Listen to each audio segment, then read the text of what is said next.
Oh, did I not hit it in time? Do I look like a noob now? No. Oh, it didn't ding. Awesome. Okay. Scratch that. We'll have to scratch that in post. So let's do this. Not everything works perfectly. Hello, everybody. We are live. Welcome to the very, very first treasure hunting convoy interview. I'm very excited. We've got our good friend, Paul. You can't see him yet because I've made sure that it's focused on me. So just pulling up my notes here. What you were supposed to see was a little tile in the beginning that said, you know, welcome and everything like that, a little extra layer of quality. But since there isn't anybody technically here yet, we're just going to edit this part out. So let me introduce you to Paul. Paul has been a eBay reselling expert since 1999. All right. Now, that's a long time ago. A lot of people don't even think that eBay's been around that long, but yes, they have. Okay. Paul started out just doing a few things here and there. He started out very small, but then started building more and more over time. We'll get into that in a little bit, but he's also a CPA. He knows about Uncle Sam and his sticky fingers. Now, we're not going to get into anything about that unless he wants to. But just to give you the context of the type of person that he is, he's smart. He's been doing this for a while. And as a CPA, he's like, I want to keep doing this, right? I mean, there's been lots of CPAs that I've talked to who just understand numbers so well that they're like, no, that's a bad idea. No, this is a good idea. So I always watch people like that who have that mindset, right? They just know what keeps making money. And if he just keeps doing it and his CPA brain says keep going, then I know I'm going to keep listening with both ears. So let's not stand on ceremony. Let's go ahead and put the camera over to Paul. Paul, how are you? Hi, Zane. I'm doing well. Thank you. Good, good. Thanks for having me here. Hey, I'm new with this, so I'm learning a lot from you in just participating in this. Thank you very much. Now, I did mention also in the group that we do have a secret guest. Now, here's the thing with Hangouts. I don't understand why this is. As the host, I can mute people, but I cannot unmute them. So, Mark, if you could unmute yourself and say hi and show yourself as the secret guest. Oh. Hi, can you see me now? Yes. Oh, good. That's always a plus. No, I've actually been doing eBay since about 99 myself. And I've done, my background's coming from public relations, marketing, journalism. And I kind of just took it from that field and merged it into the idea of reselling. Very nice. Very nice. So Mark is an admin of the Treasure Hunting Convoy, and it's a group on Facebook that I made. And like I said, if the presentation screen worked like it was supposed to, you'd see this awesome screen that said, you should join the Facebook group. Click somewhere. But I'm just going to tell you, right? Usually there's going to be a link in the description. And I'd also like to encourage all of you that are watching live or the broadcast, if you look up into your browser window, you'll see right there in the URL right there. If you click on that and you share that, then you'll be doing us a great favor, because sharing this video will help people go, maybe I should join the Facebook group, because you totally should. There's a lot of really cool stuff going on there. So let's get past some more of this housekeeping stuff. Now, I also want to encourage you to join the Facebook group, because Paul has even shared some sourcing tips, some really good sourcing tips, and even some pre-sourcing tips. And the only thing that you can't get back, folks, is time. So he did this really, really cool video. I already made a whole bunch of notes, so even if you don't want to watch the video, you can just read my notes. But he talks about some steps that are very, very crucial that will save you a whole bunch of time. You just let your fingers do the walking, and then you go hop in your car and do some real walking. Paul and Mark, I'm sure you both have experienced something like that, where you spend a whole bunch of time and you're just like, man, if I would have just Googled it or something like that, right? Absolutely. Yes, indeed. All right, so let's go ahead and jump into this interview. I've had some time to talk to Paul, and the main focus here is there was this deal that went south, and I was just like, oh man, Paul, that is awful, but can I interview you about that? Because a lot of people could get some benefit from going, okay, well, that's where I can learn from his mistakes, and he also learned from it as well. In fact, when he shared the picture, there were some other pictures in there that showed how focused he was. I mean, I saw organization of files and things like that. And in a business like this, you have to stay organized. You absolutely have to stay organized. So let's go ahead and jump into that, Paul. Walk us through this experience of getting this deal and then going, I don't know about that, right? Because you were telling me there was a lot of other people going, oh yeah, you're getting such a great deal, right? Yes. If you don't mind, let me sort of give Sure. you the backstory of how I got to that moment. That yes, let's do that. Yes, was a mistake in retrospect. I used to work for Sarasota County government as an information systems auditor, and I got to get to know a lot of people throughout the entire county and get to know all the different types of government operations. And one of the things I learned about was what happens to the stuff that is purchased and is no longer needed, becomes obsolete, they just have too many of, broken, whatever. It goes to a government auction that's done online. Wow, that's sort of cool. I check and look and like, wow, here's a whole stack of laptops and the auction closes at 9 o'clock on Sunday morning. That doesn't seem like a real great time to be doing that. I want to get in on this deal. I asked, got permission, like, yeah, that's not a conflict of interest because it's open to the public. And so I bid on them, bought them, and even sold one of the laptops to my boss for her daughter. No way, that's awesome. That's great. Yeah, I think I paid $40 for a laptop. They were worth like $200. And it's because there just wasn't enough eyes on the auction, basically, and the timing of ending on 9 o'clock on Sunday morning really isn't a good time to be doing that. But hey, that worked out for me. And I grew from there, and then my boss resigned, and a new manager was appointed, and she and I didn't see eye to eye, and my days there were numbered. And I decided, well, been sort of successful with this auction stuff on the side. I have no income now, and so I think I'm gonna give this a try full time. Did that, did pretty well. Expanded to buying auction stuff at other local government agencies like school districts and the Tampa bus system, Hillsborough Area Regional Transit. And I thought I found a steal of a deal. Different agencies do things differently, where Sarasota has great pictures and their stuff is actually pretty good. Pinellas County Schools, it's a bunch of junk that should have been put in a landfill 20 years ago, but they had to cling on to it and like make it work and scrape by with what they've got, unfortunately. And by the time they really do get rid of it, it's really just ragged out and broken and a bunch of junk. So I don't buy too much from them at all. But Hillsborough Area Transit rarely does auctions. The one time I did it before, they're like, here's a box of like 50 cell phones. I show up here like, here's 90 cell phones. Okay. Wait, so like when it was a box of 50 and then you got 90, like you didn't have to pay extra for it. Like No, they just suck at doing inventory. That's awesome. Okay. And other times I've been there like, where are the color printers? Oh, yeah. How about these routers? Like, okay.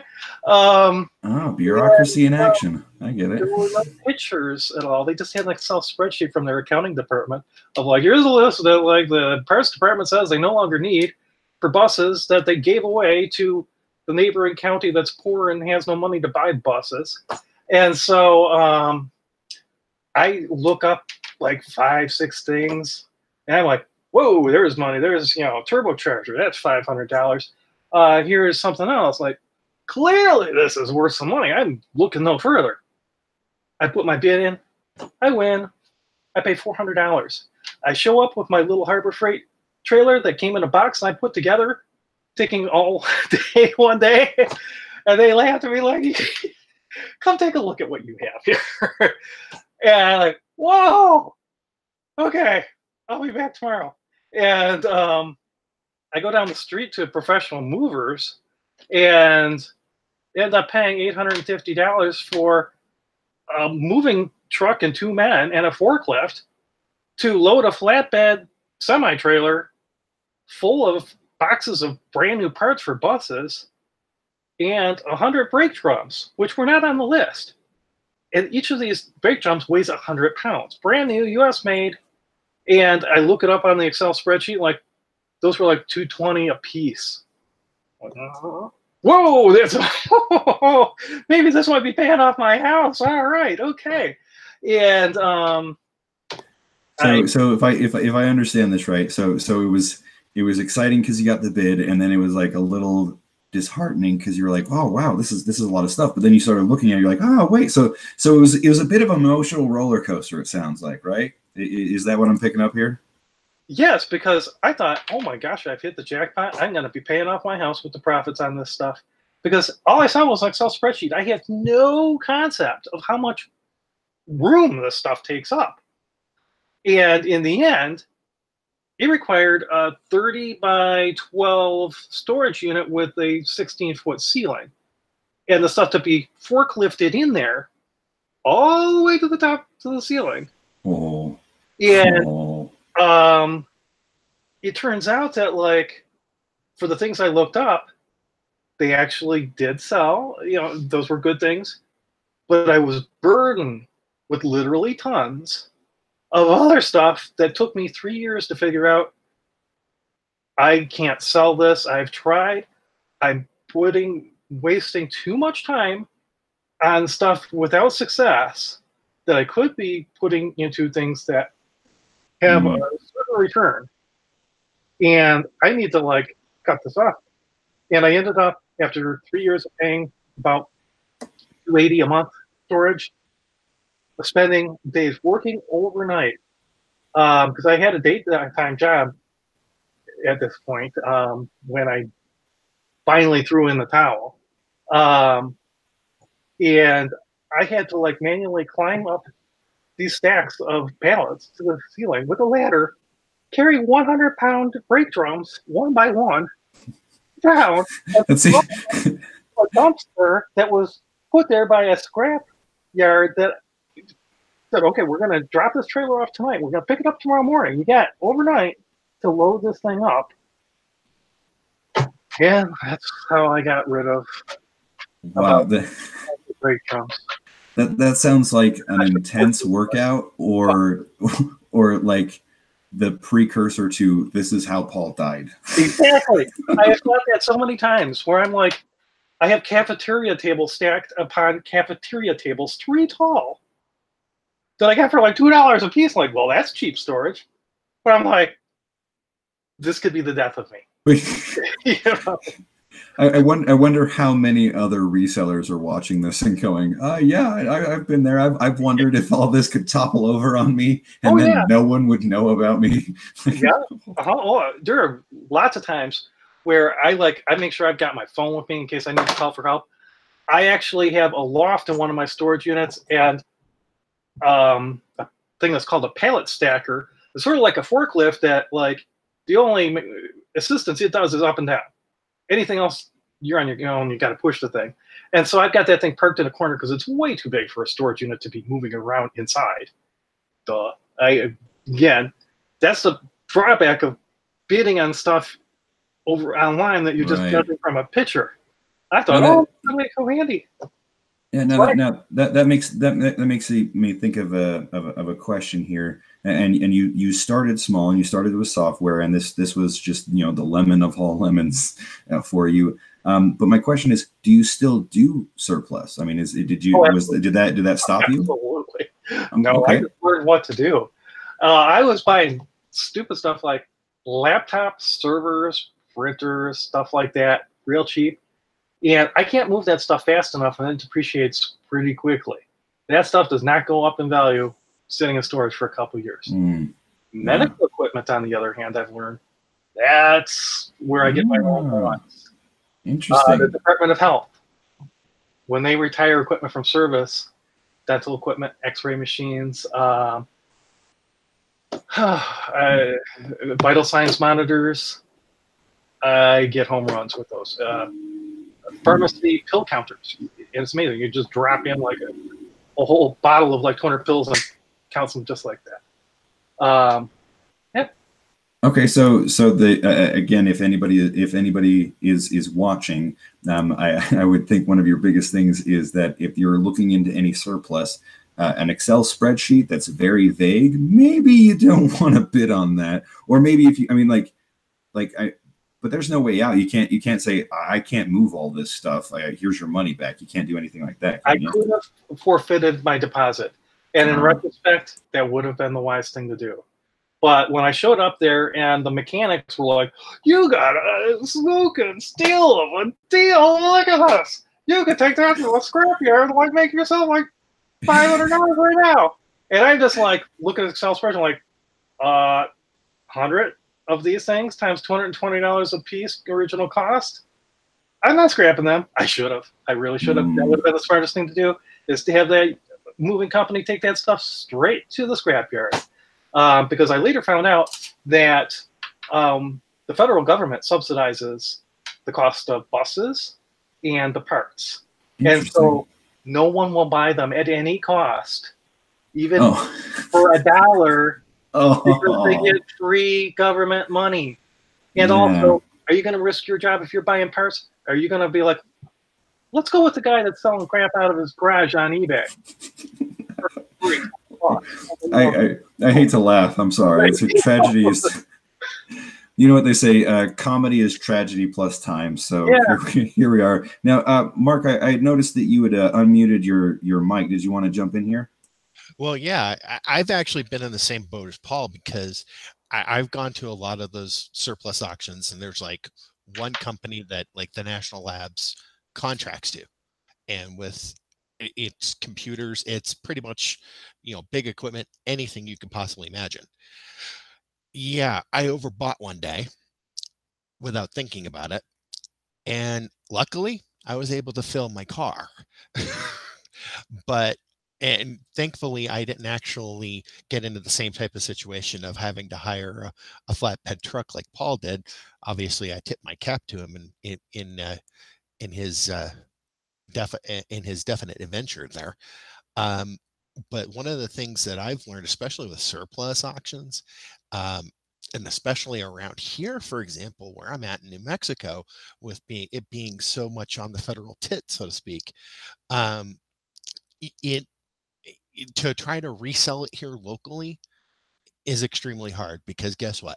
There's even more people who are actually here who buy that stuff even cheaper probably than I do, and that's one of the things I've always run into here, and that's why I've ended up having to push it out otherwise. Yeah, I got you. All right. So again, for the sake of recording, I muted Paul, but how Hangouts are, so you have to unmute yourself when it's time for you to talk. So now it sounds like surplus is still a good game. I want to ask, if you don't mind, would you mind telling us maybe one of like that was your worst? Do you have like a best story? Like, this is maybe you got something really good and you're like, oh, no way. Yeah, I have a couple stories. One of the earliest ones was, and in retrospect, I don't know what I was thinking. When I was new at this, I was just like willing to take on anything. And I think I bought, it was 40 room darkening shades that came out of a building I was familiar with that was torn down, and it had been this really modern building that was all environmentally friendly and had all these green certifications and stuff. And I don't know why they tore it down, but they took out these room darkening shades, and I don't know why I bought them. I think they might have been like $20 or something like that. And I'm just like, what the hell? I'll figure something out. And this was back when I was trying to minimize my storage expense at any cost. So I go into a small storage unit, do that for a little while, and then I'm like, this is getting expensive. I got to find a cheaper solution. So I take all my stuff to a different storage place down the street and put it on the second floor where it's cheaper.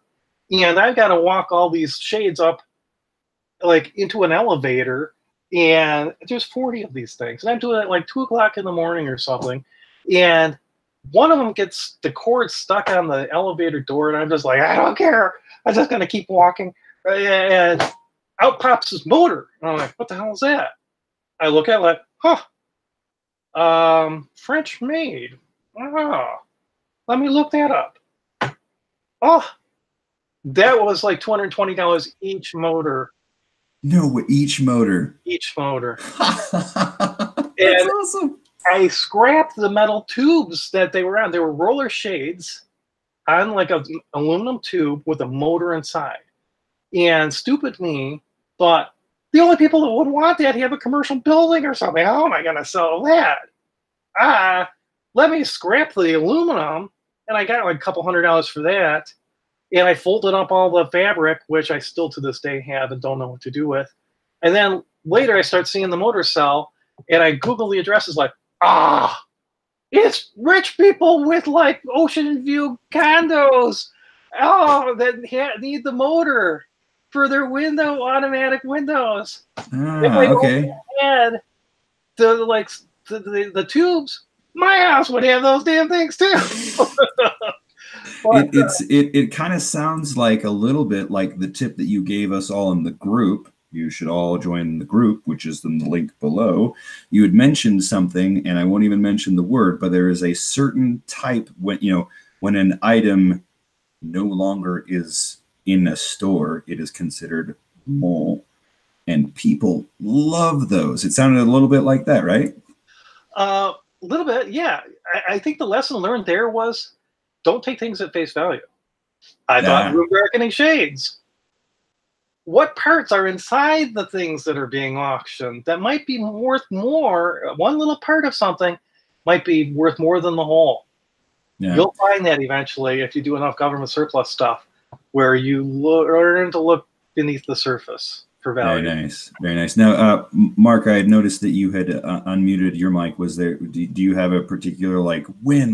That was awesome. Anything like that? The last win that I had actually was about 3 months ago, as a matter of fact. One guy came to me with a literal garage full of sports memorabilia. And I got there and I said, all right, what do you got? Guy opens up his door. And I went, and I just kind of stood there with the wife and we went looking. We're like, holy mother of St. Peter. And we ended up, it took 6 van loads to get it all out of there. It was that big. It was an hour drive from where I'm at in Albuquerque to north of Santa Fe. And it was just, I had to do that 6 times, kept unloading. And it was just like, it took me surprisingly only of about 3 or 4 days to go through the entire lot and get it already pieced out on like Facebook Marketplace. And I'm still piecing out. I think I saw that on your profile. The storage unit and the van and stuff. Yeah, that's right. And that was one of the trips. I think hot diggity. That is fantastic. That is impressive. And I was only into it for guess how much? $1,400. Oh, nowhere near, my friend. Yeah, I'm thinking that's a lot. Nowhere near. $14? I'll say 600. You're close, Paul. I was actually into it for $450. Wow. And it was probably one of the better hauls that I've done. Actually, it was probably the best haul I've done this year. However, my back didn't agree with that. Once we ended up flipping it out, we brought some of it here. We've put some of it in storage, and I had people. I can't tell you how many messages I had on Facebook Marketplace from the moment I put it up at like 10 o'clock at night till 8 o'clock the next morning. Oh, wow. Did you get any kind of like bidding war going on? Not necessarily a bidding war. It was just more of a, wow, you really have this, or wow, you're going to get rid of it for that price. Cause like it was just cards upon cards. But I pulled out a lot of what was actually worth it. And I'm still selling what's worth it now. And yeah, I mean, it's a lot of autographs and, higher end sports stuff. I mean, Wow. Hank Aaron's, there was a lot of local stuff in there. Because the minor league teams that were here back in the 90s, and it was just rare, just absolute oddball stuff. I mean, yeah, that's always been my base bread and butter, but it's one of those things where when the guy offered me the lot for, it was originally 300, and then obviously it took me the cost of $150 to rent a van, and then 6 times of traveling back and forth. It was definitely an experience to be had, which, thankfully, yeah, I'm still doing now. Would I do that again? The deal's got to be really, really good. Well, okay. So that, I mean, that's Mark's, major win. And so now I'm going to ask Paul a question, but I'd like to also circle that same question back to Mark. I'm making sure I said those names right. Anyway, doesn't matter. We'll fix it in post. So, Paul, here's the question. If you could jump into a DeLorean, hit 88 miles an hour, and go back in time and talk to yourself, what is the number one thing you would say? Don't do this one thing. What would that be? That would be taking on more inventory, far more inventory than you could potentially list. You only have so many hours in the day, and great deals are always there to be found. And it's easy to get greedy and think, oh my God, this is, pennies on the dollar. And like Mark was explaining, he's got a lot of work ahead of him with all that stuff, with 6 trips worth of stuff. The price you pay is not just the cash you pay, it's the value of your time that you had to put into this. And with that's good. Yes. that storage unit full of bus parts was just the most, I guess, a teaching moment for me, because I have only so many hours in the day. Am I going to put my time into selling stuff that is so obscure and so unlikely to sell that it might have a 5% chance of selling? And if I do sell it, great, I've made $200 or something on one item. Or can I put my time into things that have a 95% chance of selling within 5 days, and they'll make me $50? Well, I learned the hard way that putting my time into the wrong things will deplete my retirement savings, my bank account. I had to go get a job again. And my biggest fear was I'm going to lose it all. If I can't pay the rent on these storage units, all of the money that I have had in savings that is now invested in inventory gets lost. It's gone. I'm done. And so the lesson is, don't buy more inventory than you can handle. The overhead cost of storing it will kill you. You only have so many hours to process that stuff. Yeah, so that would be my lessons. That's an extremely good point, because and it was very powerful what you said. I mean, it's not just the money that you pay; it's the time, and the time is nothing that you're able to get back. So, be shrewd, be prudent, right? So, Mark, same question to you. If Doc could, be like, oh, you got to go back in time and tell yourself something, what would that be? Really rethink that deal that I just made this past time.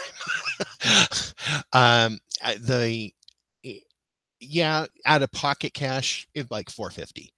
If you got to take in the result of time, you're looking upwards $1,000, $1,200. Have I pulled that out of that lot? Oh yeah. I knew I could do it, but it wasn't going to be an overnight thing. I mean, I was lucky to turn I would say 70% of it out in 72 hours. Whoa, how much and how much time? That's good. 72 hours. I mean, literally, I basically put everything up, and with all those messages I got on Facebook Marketplace, because obviously I wasn't going to sit there and list it all on eBay. I mean, there was just no way on God's green earth. I mean, you know, and that's why I pulled what I did out of it, because that stuff, the premium stuff, got listed on eBay. You know, I was trying to take into account of how, you know, the auction, how many listings I had every month, plus, you know, my time. I mean, if I could sit there and do 5 to 10 premium auctions a day, in theory, I'm actually making more money. Excellent. So the next question is actually a bit of a 180, right? So we'll go to Paul and ask him that, and then back to Mark. So if you could go back in time and tell you one thing that you should do, right? So we've talked about what you definitely shouldn't do. What should you do? And again, these are the questions that I'm sure people are thinking, like, what should I be doing? That's the worst thing I could do. But what should I be focusing on? Paul, take us away. That's an easy one. The thing that gives me the most financial stability is selling items that I can purchase at will, at a good price, brand new. They're the same thing. They're often called replenishables. So I have some items that, in fact, I don't even sell it on eBay because people saw my success and started selling and competing against me. So that item is only sold on Amazon, and to this day, I am the only seller of it.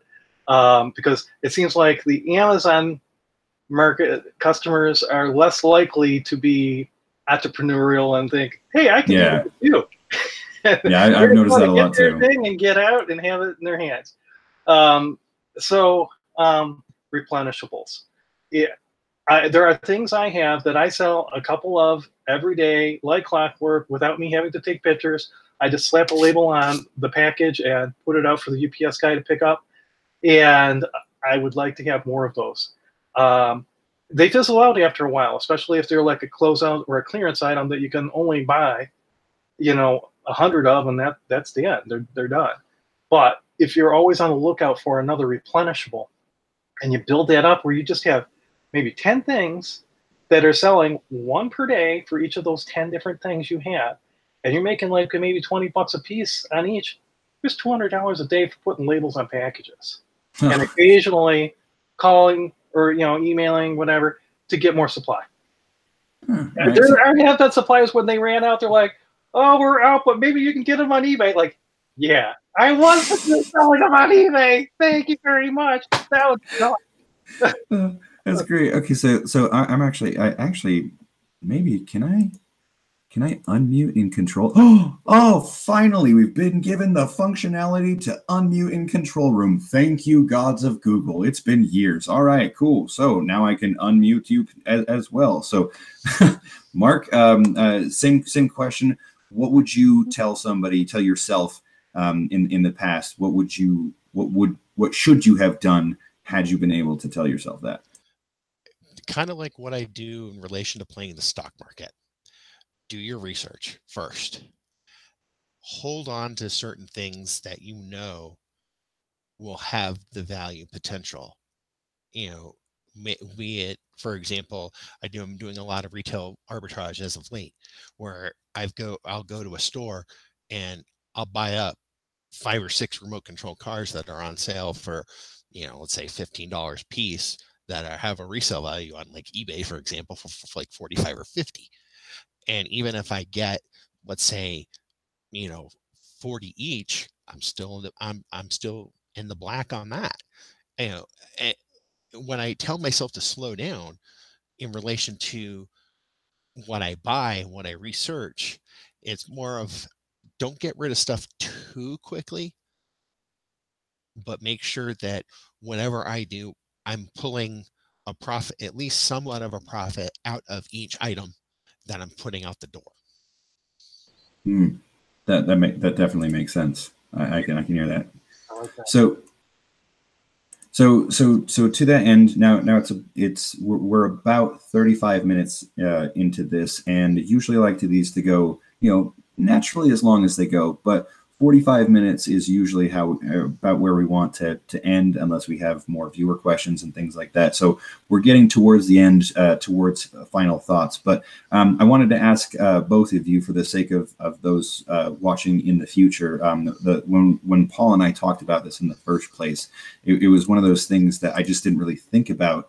But I came from the internet marketing world, so I just know that there's all kinds of events that you could go to, but I didn't really think about reseller events. So again, we're going to start with Paul and then over to Mark.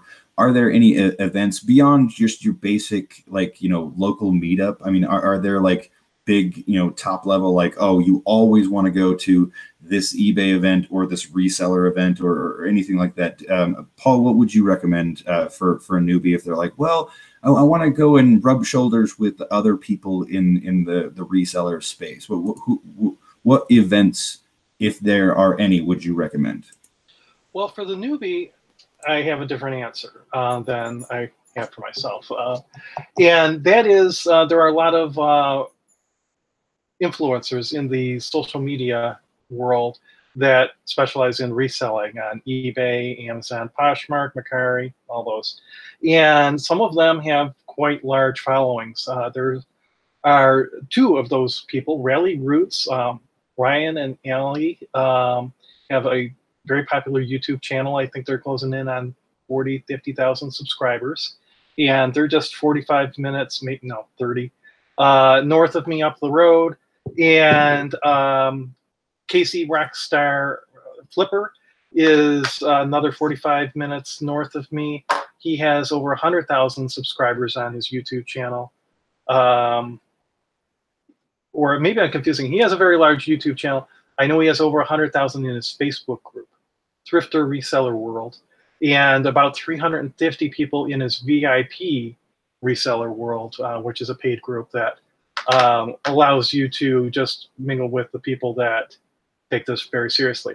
But these people have local meetups in various places where they may travel, both in their home area like Tampa, or with Ryan and Allie Roots next week, they're going to Chicago.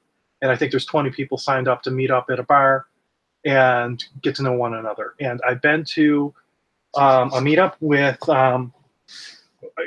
both Casey and Allie and Ryan, and it was great fun. Great people, all like-minded people. That is where I would start as someone who's relatively new. Now, for the more experienced people that are taking this serious and they've got the money to invest, that would be eBay Open in Las Vegas every year. I went a couple years ago, and the price was only like $250 or something, and you get an amazing party with a live band. I think it was Bare Naked Ladies. I love Bare Naked Ladies. It's like one of my favorite bands during in high school. They made a custom song. I can put it up and maybe send you a link. They made an eBay song. I love it. Yeah, that'd be great. Yeah. But there's a lot of training and conference and all that. The best part is meeting the other people. You meet such fascinating people that can teach you really valuable information. I met a guy that sells Steinway pianos. He doesn't sell a whole lot, but when he sells one, it's like 135,000. I learned how the big guys have take precautions against unjustified bans from eBay where you do the wrong thing or someone is trying to attack your business. I know, I've been told, here's what the big guys do, because you don't want eBay to just shut the doors on your company where you've got employees and you've got payroll to meet and stuff like that. You can't have just eBay just that's it, you're done. Because eBay does act like that. And so they've told me the tricks of the trade. That was worth flying to Vegas alone for that. I think it's a 3-day conference. I didn't go last year because I was mad that they pushed it where if you don't sign up super early, we're gonna double the price. I'm like, no, I'm not gonna do that. In retrospect, I should have. Because even at $450 a ticket, the value is worth it. It really is.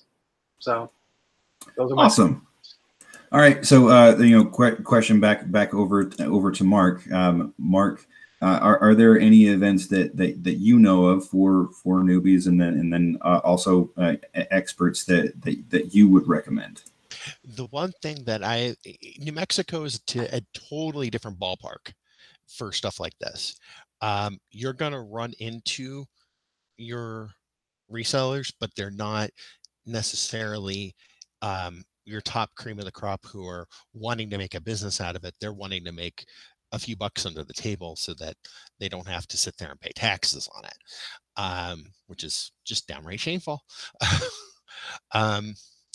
And that's one of the things I run into. One of the things I've done as a result of all that is much of what I do is a lot of online research and just looking at a lot of the groups to sit there and really get a good idea of, what I should be doing. I mean, I'll give you a perfect example. It was 3 months ago when I decided to finally get a label printer. Honestly, it was the best $150 I have ever spent. And oh, really? Like again, I'm sorry to stop you, but I mean, something as simple as a label printer. You're just like it was like a night and day difference for you. Oh, huge! I looked at the cost of it, for what I would spend on an ink cartridge versus what I would spend. Yep, there you go. Right, Paul's got it right.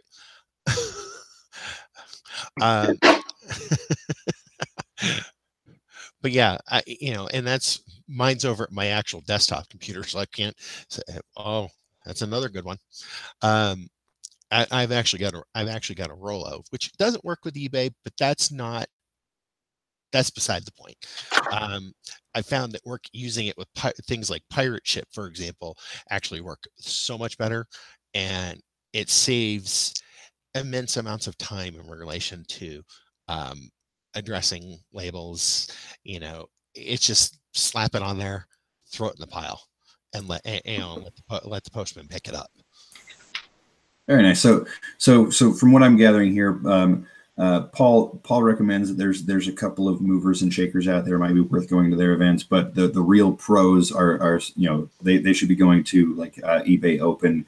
And Mark, you're saying doing some more in-depth research online and seeing how that's all working out. That and getting a label printer. Right. Right. And the one thing is I found that there it goes again. One of the things that especially with the label printer is that it's kind of like it's printing money. Every time you hear it print, every time you hear it print, you're just like, the sound of money.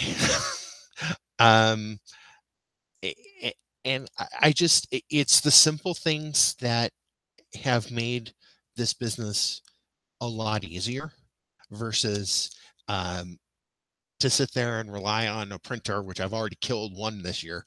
So had to take it out back and shoot it. But with the actual, things like the label printer, finding things like Pirate Ship, for example, so you're not sit there enslaved. Yeah, sorry. So noob question here. What is Pirate Ship? Pirateship.com. And okay. Basically it's kind of like stamps.com, but you don't have to pay a monthly fee for it. Okay. That's where the clever name comes from. Yeah. And when you go into it, it imports eBay, Amazon, and Shopify, for example. And when it imports all that, you can just sit there, click on the little thing, input length, width of the package, weight, boom, tells you how much. You hit buy, you hit print, boom, there's your label.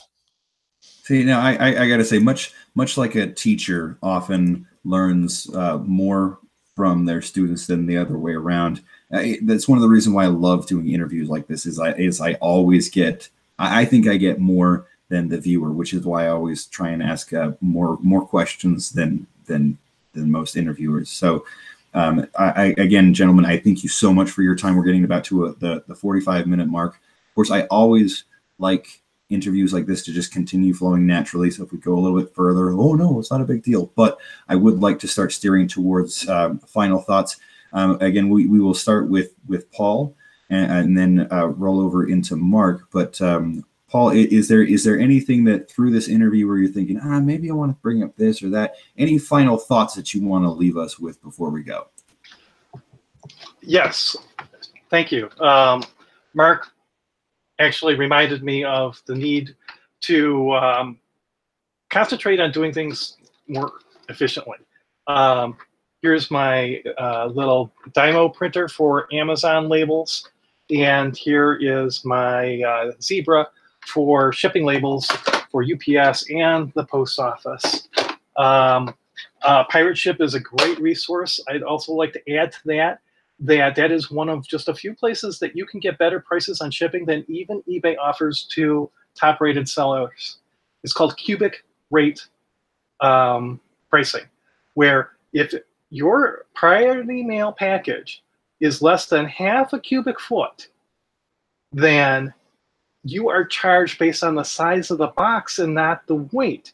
So if whatever you're selling doesn't fit in a flat rate envelope, which is going to be your cheapest, legal flat rate envelope, padded flat rate envelopes, if those aren't going to work for you, and now you're on to like regional boxes or flat rate boxes, there's great potential if you have a small heavy thing like a battery for like a battery backup system, or other things that are small and heavy.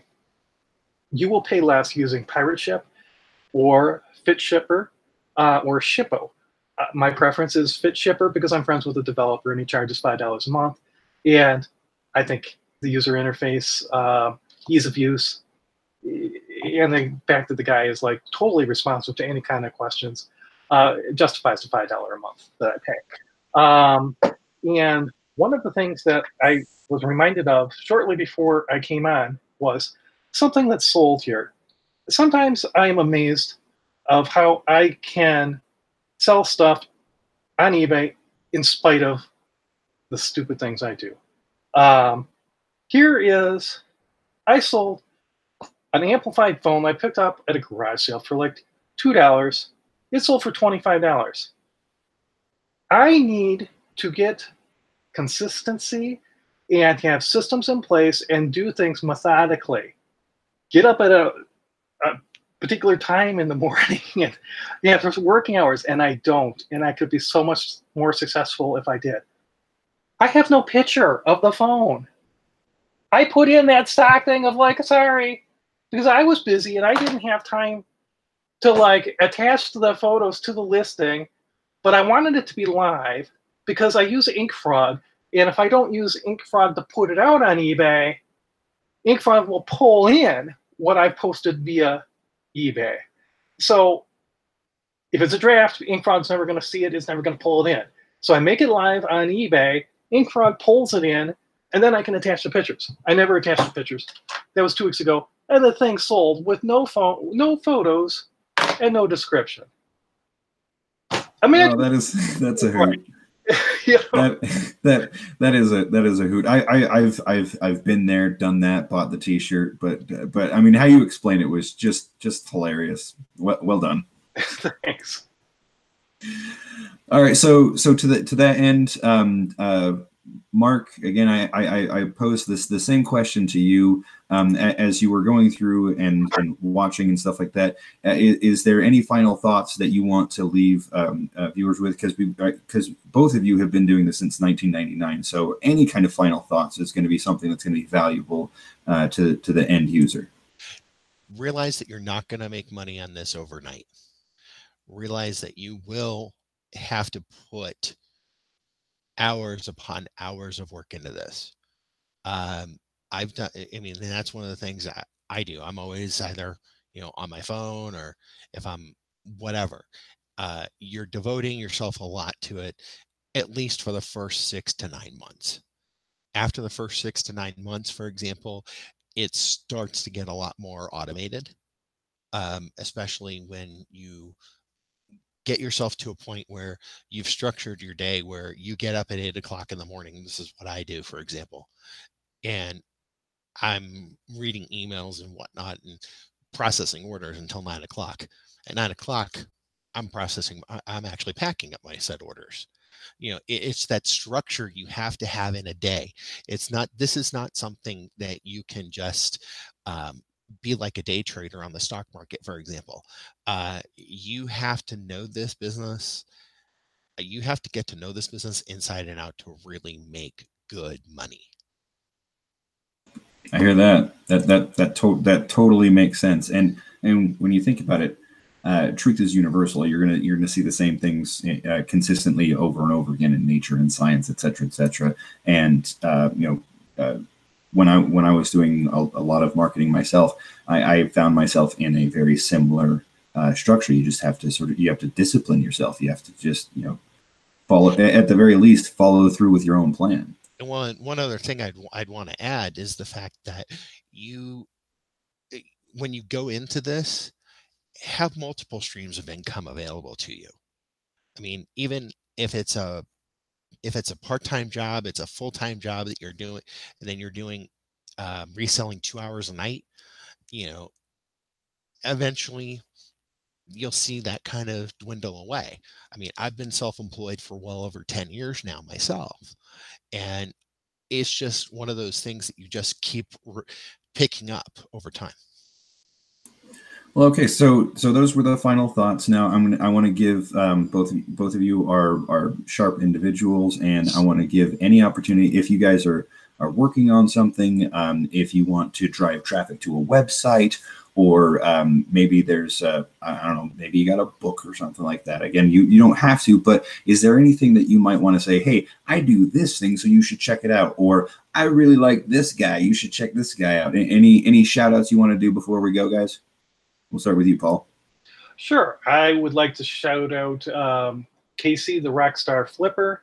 He's on YouTube, and he's got a Facebook group called, I think, Thrifter Reseller World. And someday in the future, I will be finding a way to share my knowledge of individual income tax. I used to work for one of the largest CPA firms in the world in developing tax software used to do people's taxes. And although I'm not going to be doing any personalized, individualized tax work, advice, or counseling, consulting, nothing like that, but perhaps an ebook or something like that. Perhaps a basic intro course for free with a more in-depth version for a fee. If you're interested in that, send me an email to taxpro@gmail.com. Real easy, taxpro@gmail.com. And if you're interested in buying that email address, it's for sale. Very, very nice. Very nice.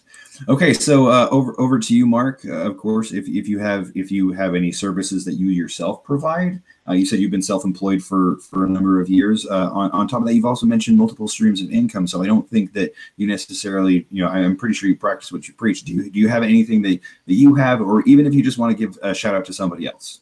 Well, I have actually finished writing a book of basically PR for dummies, which, for any reseller especially, it's a need.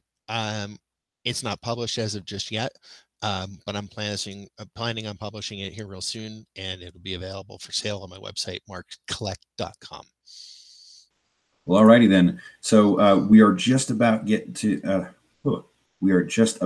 to the hour mark, and I don't see any questions from the group. I pulled a few here and there and sort of just integrated them in, but I don't see any more. So we've done final thoughts and we've done shout outs, folks. My shout out will always be the same. Come and join the Facebook group. We've got Paul here. We've got Mark here. Mark's actually an admin.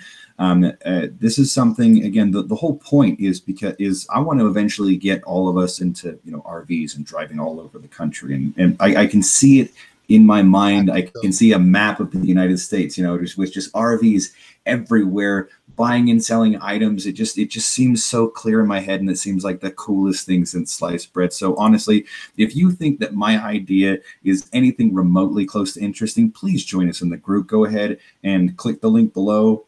I'll make sure that, you know, when you click the link, you'll actually go straight to the Facebook group, and I'm not going to ask you any questions. I know Facebook groups are like, oh, well, answer these questions or something. No, I won't do that.